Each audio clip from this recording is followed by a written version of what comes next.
আজকে তোমাদের বলবো লাল পোকার গল্প। সকালে মিষ্টি রোদ উঠেছে। লাল পোকা মনের আনন্দে হেলে দুলে যাচ্ছে। তাকে খুব খুশি খুশি লাগছে। হঠাৎ পুরো আকাশ ঘন অন্ধকারে ছেয়ে গেল। সাথে সাথে শুরু হলো বৃষ্টি, বড় বড় ফোঁটায়। লাল পোকা ভিজে যাচ্ছে।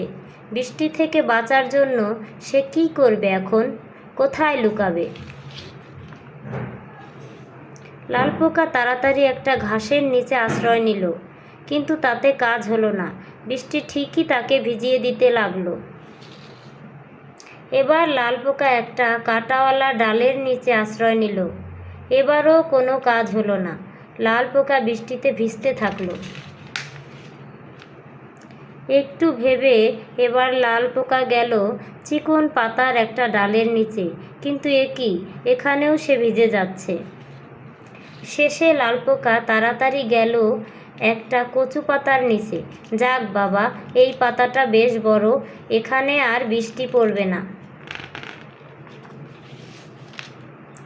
দৌড়ে দৌড়ে ক্লান্ত লাল পোকার চোখে রাজ্যের ঘুম নেমে এলো। ঘুমিয়ে সে স্বপ্ন দেখল বন্ধুদের সাথে মজা করে খেলছে। আহ, কি আনন্দ! বৃষ্টি শেষে ঝকঝকে রোদ উঠেছে। লাল পোকা মনের আনন্দে বাড়ি ফিরছে।